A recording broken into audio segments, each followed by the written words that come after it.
Say something meaningful, say something I don't know. I wanna know you better. The way that you talk to me, the way that you make me feel. I don't know if you're real. I wanna put you in that spotlight. Hey everybody, this is day 10 of the Mindset March Challenge, and today we are talking about this here, our self-image. And we have started yesterday with, so I don't even have my concept ready here, so otherwise I forget where I am. Now, in this Mindset March Challenge, I show you every day what I learned from the legend of self-development, Bob Proctor. He recently passed away, and he has really done something fantastic for us all, I would say, because he brought together all the different perspectives of self-development, and I think there is nothing better out there, and so this is why I wanted to share it with you. And also, I just put myself onto this challenge because I like to see what it is to do a life every day, and this life in high quality, of course, and giving you the maximum impact here, what I know about it. So what will you get today? So the question, what is self-image? How does it impact your life? How is self-image formed? How is self-image changed? So, and this is the most important thing. And so this is day 10 of our 30-day challenge. So I have already been describing other important perspectives of self-development that Bob Proctor covers in his in his programs. And so if I can already say, if you are interested in like the total picture, you are invited to register to my webinar that I'm going to hold in a few days, and I will then bring everything together. It's obviously a little bit longer than 15 minutes, but I will try to make it so concise and short that you get the full picture here. So today, the question, self-image, how is it formed? Let's go right into it. Ooh, okay, so look at this. Too fast. So yesterday I was talking about the knowing-doing gap, and that means that something is experienced by us all probably, that you are reaching for something, but at the end you're not really getting there. So some examples are, I should do sport every day. I want to lose weight. I should invest, or companies say, we should invest in our education. So we make a big strategy. At the end, look what happens. So they are not investing anything at all. So how come that strategies like that are not really fulfilled? So maybe there's something else that holds them back. So this is a more cultural question, but also culture influences us. And when we go back to a personal thing, like asking for a raise, asking for a higher price if you are self-employed, if you are also working as an employee, asking for a raise. Are you doing it? Are you getting it finally? So, and then this is my special topic, going live. So many of us think, okay, I should go live. I should get in touch with my potential clients, but at the end they are not doing it. And so I'm just asking myself sometimes too, so what's happening? But this is clearly the fact, it's the knowing-doing gap. And so this is what it is like here. So if you are interested in more, look at this episode from yesterday on my YouTube channel, but I will quickly explain you what I mean. So the knowing-doing gap, for example, here, what if you say, I would like to be on time because I'm always late at work, and maybe you want to be on time because you want to be it, or somebody else told you, like your boss told you, you have to be on time, otherwise you have to look for another job. So you will do, of course, everything to understand it. So you say, okay, I have to be punctual punctual. So I have to be punctual, or maybe I cannot really read it so well. So you have to be on time. So, okay, so you will do your best so to get up as early as you can, take an earlier bus. So if you have like the belief that I am always late, and it was always this way, and then this, and if this is then in your subconscious mind, it's here. So if you have another, belief here, then you will at the end not achieve long-lasting result, no really real long-term action. And so your body sends you back to sleep, or at the end, after maybe this conflict is done, you will be late again. So this is the idea. So don't know if you think this is a realistic example. I think it's quite realistic. And this, so yesterday when I talked about like the paradigm and the knowing doing gap, this is the reason why, so we know better about something, but at the end we do something differently because our subconscious is holding us back. And in the subconscious mind, there is the paradigm. It's here. And so you have, again, the conscious mind, you have the subconscious mind, and you have here the body. And the body is responsible then for taking the action and giving you the result. So if this is not in harmony, if the subconscious part is not in harmony, you will not achieve your result. And this is, I'm talking about long-term and big results. It's not like I'm going to go to the shop getting some milk or something. It's like something I want to improve. I want to have something that I didn't have before. And so we are talking about this here, the subconscious programming that is called paradigm. Paradigm is a mental program that has that has control over our habitual behavior, and nearly all behavior is habitual. So did you know if it was you who used the key when you were opening the door to your house, or was it somebody else? Did you really remember how you pressed the button in the elevator when you went up to your office today? No, you don't, because it's already habitual, because you know it's like the 5th floor, and so therefore you do it. So you don't think about it. It's a habitual behavior, and of course it's a certain paradigm, it's a certain program that runs. And so therefore paradigm is also telling it's a multitude of habits that causes our habitual behavior. So it depends. So sometimes I'm seeing parents here that go over the street with their kids, and there is the red light telling on the traffic light that you shouldn't go, but the parents go over it, and the children do too. So obviously the children don't get like a big attention that you should stop when it's red. However, I had the education that, okay, you should really stop. And so this is of course a cultural thing. Some cultures you do it like this, some cultures you do it differently. But this is what I want to talk to you about today. This is our mental control, our mental program. And at the end, the idea is of this, I'm doing a little recap here of paradigms and of our knowing doing gap. So here I have shown you that, for example, with being on time is not working when you are not in the same vibration, if you're not in the same feeling.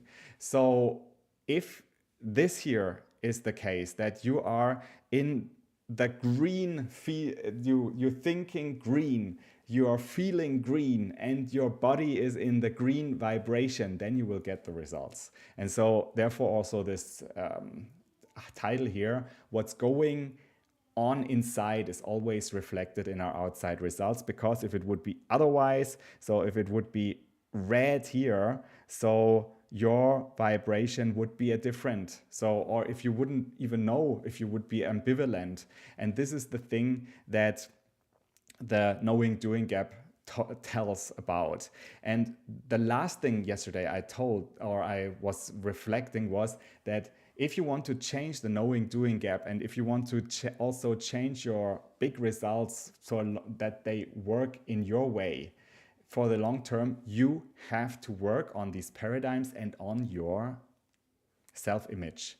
And also the self-image is a part of the paradigm. So it is here in the subconscious part here, and also we can say a multitude of habits, a program that has control over your habitual behavior. And so the self-image is, well, let's talk about the self-image today. What is it? The question are today, what is it? How does it impact you? How can you change it? Next one. So have a example here. The self-image, you can think a little bit like a thermostat, like a cybernetic mechanism. What is that? So for example, think of your house. I'm totally inventing this right now. Didn't think of this. Your house has a heating, right? This is the heating system here. And normally, I don't know what's the degrees in the parts of the world. So for example, we do it in Celsius here. I think 20 degrees Celsius is a good degree, is good. So what happens if you leave your door open and it's now winter time and sort of the heating is okay, but if you leave the door open or the windows open, so cold air is coming inside. So there is a mechanism here. There is a thermostat, and it measures the temperature. And if the temperature is dropping, for example, to 17 degrees Celsius, it gets like so it's here a little bit computer, and it sort of gives a signal to the furnace, to the heating, and then the heater is getting on. And so don't even see me, don't even see this beautiful picture I drew here. And then sort of the heater is getting on. So you get the idea. So you have this mechanism that automatically kicks in if the goal and the target is changed. And so the same idea goes for the self-image and for this kind of paradigm. So if you have this idea in your subconscious that it should be like this, it should be this way, then it's hard to change it if you're not changing the programming.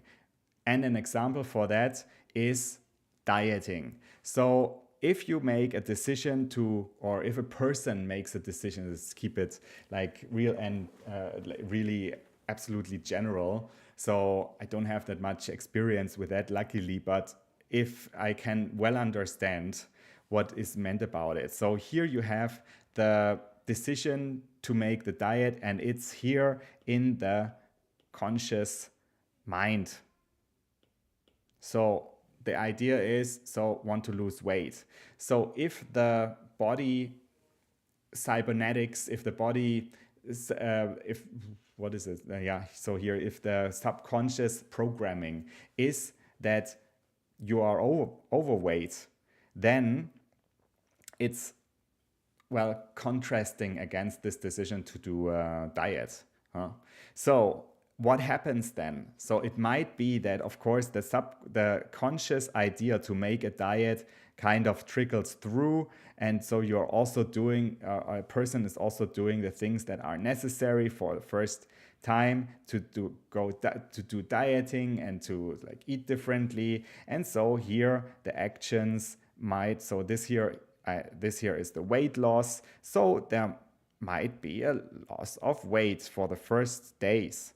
And then what we probably all heard, that after a certain time, so there might be even more success. So you even lose more weight and it goes fine. But then after a certain time, here there is a reverse. It's because the kind of autopilot kicks in and the thermostat kicks in. So the body says, or body is giving the indication, so you are losing weight, so we have to eat again. And so this is like a typical idea of that a diet is not working because of the programming. And here, like, the idea is that without altering the self-image, weight loss will be only temporarily. Here we go. And the self-image, being a cybernetic instrument, measures the deviation from the set goal and immediately corrects the course. The weight that was lost is found again. Okay, so this is the idea. And there can be other examples as well, and we will go for these examples as well. Or also, of course, write your comments what you think is a good example for that instead of like dieting. Happy to know that. And yeah, of course, there are so many things that are difficult like that.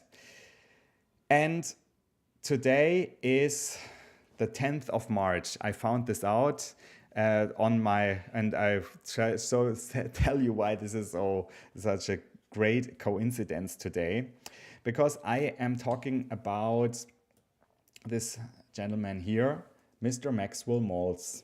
Maxwell Malls is a pioneer of self-image psychology. Let me just readjust my picture. I don't know where I should put myself now. Let me put myself here. So Maxwell Malls, he lived from 1899 to 1975, and he was born on March the 10th of 1899. And this means that we can say happy birthday, because it's his 123rd birthday today. Isn't that great? I found it out, I calculated it. So it's a nice coincidence, but maybe there are no coincidences. So Bob Proctor was referring to Maxwell Malls many times because he was one of the pioneers who found that, well, the self-image is key for achieving long-term success and long-term results. He was a cosmetic surgeon, and his central finding was that there is an outer image of ourselves, and then there is an inner image, a self-image that exists. And as the self-image, only if the self-image changes, the world changes, the world around you changes. And how did he find this out? He was a cosmetic surgeon, and he had obviously a lot of people that needed some cosmetical correction, also because of an accident or because of birth. So some, nose or ear that was not fine, or some scar. And he found that, some patients, or like all the patients after the cosmetic surgery was done, had a higher degree of psychological improvement. So they felt better at the end. So they had the scar removed. And of course they felt better because they knew that they were beautiful again, right?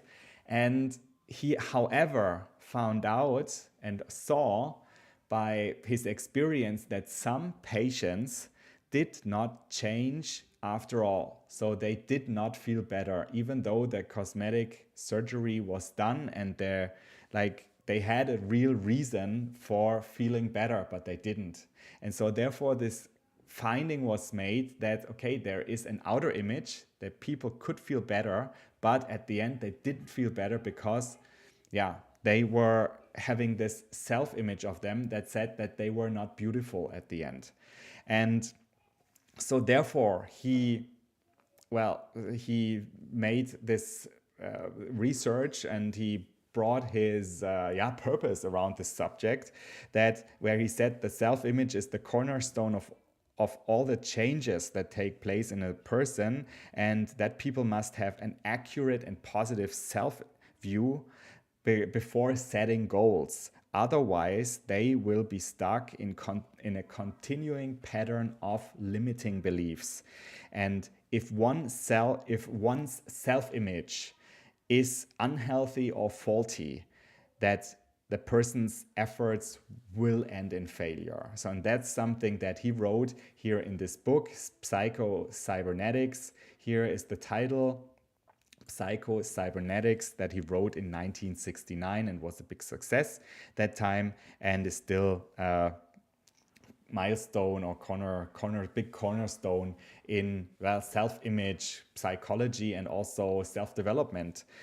So that is basically the scientific foundation of the self-image. But the self-image, let's ask ourselves, how is the self-image formed? So the self-image is the perception of who you are. And so I brought some examples here that where maybe you see there is a little green corner around and there is a little red corner around. And these are experiences maybe everybody of us has made. There are good times and bad times. And it is sometimes the emotional impact that makes some experiences, well, deeper in the subconscious than the others. And of course, also the number of times that this goes into the programming depends on, well, how the self-image will then be formed. So I have here two situations. Okay, a father who is really with his daughter and including her in a conversation, so she feels heard, she feels acknowledged, she feels, well, recognized, right? And then I have a boy here in school. He is happy about what he knows, and he is also happy to share this, and it seems quite a positive class situation, or maybe even he gets a grade back, so he is like really seems happy about what he is doing, right? So this is also forming like the self-image. So, and goes into the paradigm. But what happens if, you get as a kid these experiences down that you see here and on the lower examples, like, okay, so you have the feeling, okay, you're shouted at, so you're not good enough, something is always wrong. And this is impacting your self-image. And I have, well, these are all stock photos, so these are, but I was really, well, surprised when I saw this video here, because I typed in angry father. And you can see, okay, this is a typical situation all parents of us know, and so therefore no judgment. But I just thought, by seeing this as a neutral observer here, and with this kind of parents, I thought, wow, look at how the girl is reacting. So obviously there is this thing that the father says, okay, eat your breakfast, eat it, so you have to have a healthy breakfast. She says, I don't like it, but I don't want it, I'm not hungry. She said, no, look how she reacts, how the impact is, like this kind of violent sort of, you have to eat now. So we have talked about dieting, about that is part of your subconscious mind. So we know that so many people struggle with their health and with their weight, because there was this thing about, like, you have to eat now because it's food is well, otherwise other people don't have any food, so you have to eat, I cooked it for you, something like that. And this is why the self-image is affecting everybody of us. And it's, you know what, it's not that I want to talk about a particular situation, but I want to give you now the possibility to reflect, okay, how can you change it? And what can you actually do about it? Because nothing is perfect, and everything is as it is. But the good news is you can change it. And also here, this example, I really found this quite heavy when I thought about it. When I heard that, okay, think about this situation when vase is falling down, or a child lets a vase fall down, or the child dances and is super happy and then the vase is falling down, and so the parents are upset and so shout at the child and say, oh, you're so clumsy, you're always clumsy. So if this is an emotional impact and if this is so hard, then what happens? This gets right there. It gets into the subconscious, and you know what? There could be this event when then this kid is coming into school, and again the kid says, well,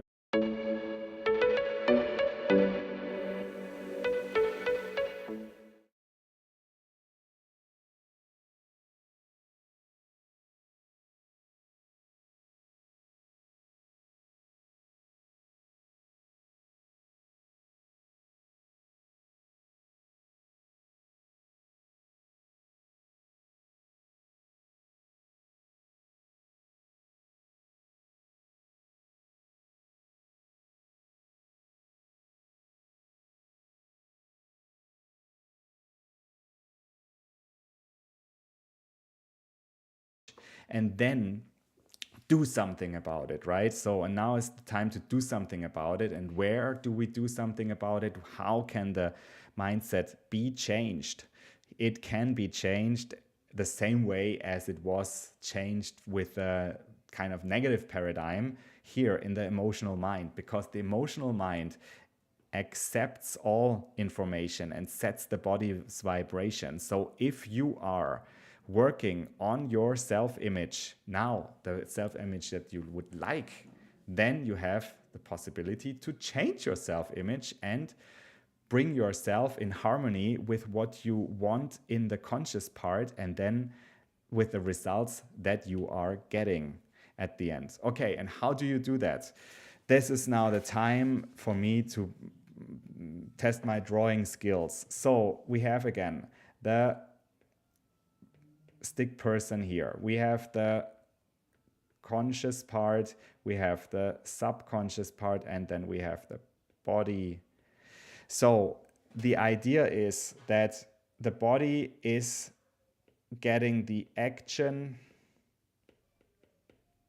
and then the results. Oh, this is the result. So, and how can you now alter, how can you change your self-image, or the paradigm? So you start with a positive self-image that you would like. How do you see yourself? So you say, so I am so happy and grateful that I am this and that. And you really think how you want it to be. So the question is, how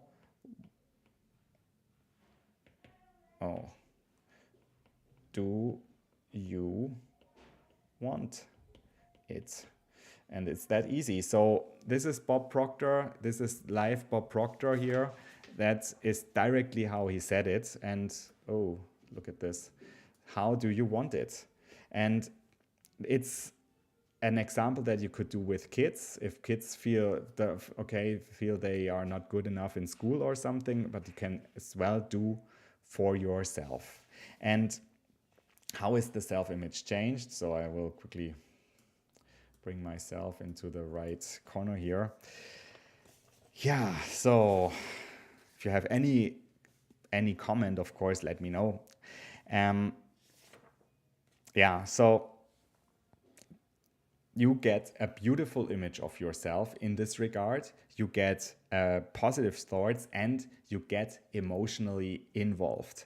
So the beautiful image is not enough. So it has to, well, I use the word now, trickle down into the subconscious part, because here is your self-image. If it's not if it's not here, if your beautiful image remains here in the conscious mind, it is not effective. So you have to get emotionally involved, because the emotions is what gets the subconscious mind moving. Okay? So how can you change your self-image now? And let me just get this here. Okay, how can you change your self-image? And so let's go back a little bit. So we haven't seen ourselves for a long time, haven't we? So how can you change your self-image, and what's the idea? And so I have some final ideas for you. And of course, it's a much bigger topic, but believe me, this is of course part also of a long-term process, and the long-term process is not that long, and as it might seem, but it needs some steps. And so the idea is build your self-image here. If you're a woman, if you're a man, so how do you do it? And I made this puzzle idea that helps you to, well, get the parts of your life, of your self-image that are, yeah, really the focus now. And the question is, where do you start? I would say start where it hurts and where it's also a center of your focus, where it should be a center of your focus. So if you build your own puzzle, your own self-image, well, a good advice is indeed to, well, start with the central values. And then a next thing is, well, go for it, but also go wider, okay? It's already good to start with some aspects, but then also go bigger. Think of, well, how would you like to live? Which people would you like to involve? And how would you like to act? Then, when you build your self-image, also go deep. You know, this is here a full picture, right? It has all the puzzle pieces, but it is quite general. It is super generic. And you know what? You don't have to lift somebody else's self-image. And it's also the people that you see out there on Instagram.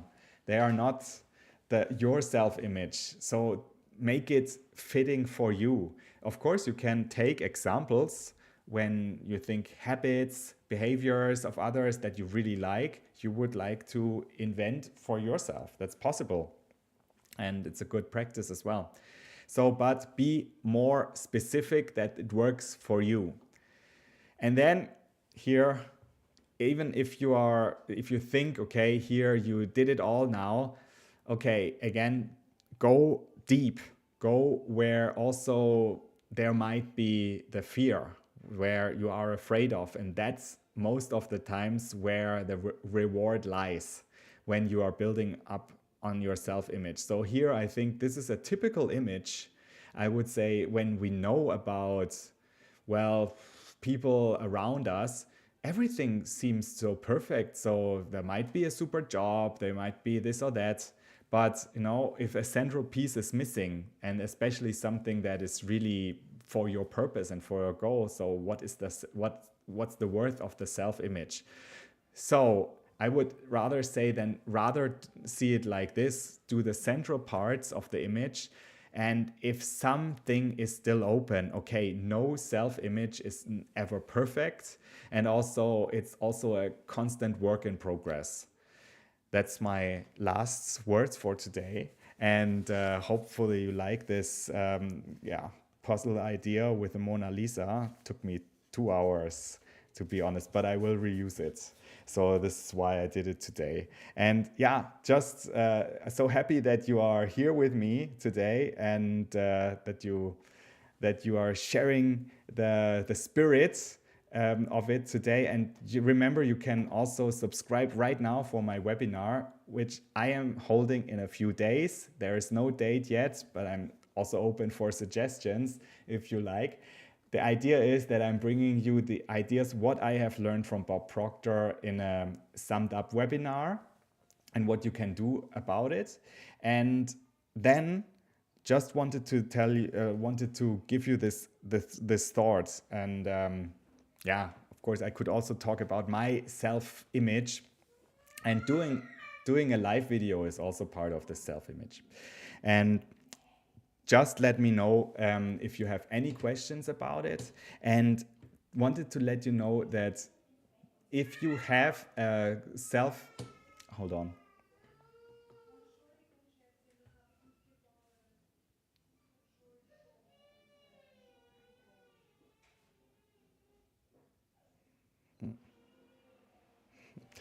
hold on. So if there is already a goal, and if you have your purpose, then the success is that you are reaching for your idea, well, bit by bit, and so you have a progressive realization. And so the real success is not coming overnight, of course, but the direction, if the direction is the right one, then this is the way to go. And yeah, so therefore I'm super happy that you are here with me today. And yeah, also the idea of doing more and trying harder is not necessarily where your self-image leads, or where your success lies. So maybe like changing the perspective is an idea. And definitely self-image is one of the corner puzzles of changing your life and leading your life to the life that you really want to live. And so this is it, what I would like to share with you today. Tomorrow is another live video. And so looking forward to hearing all your thoughts and ideas. So wishing you a great evening, and keep on exploring and having fun with your self-image, of course. Have a great evening. Bye.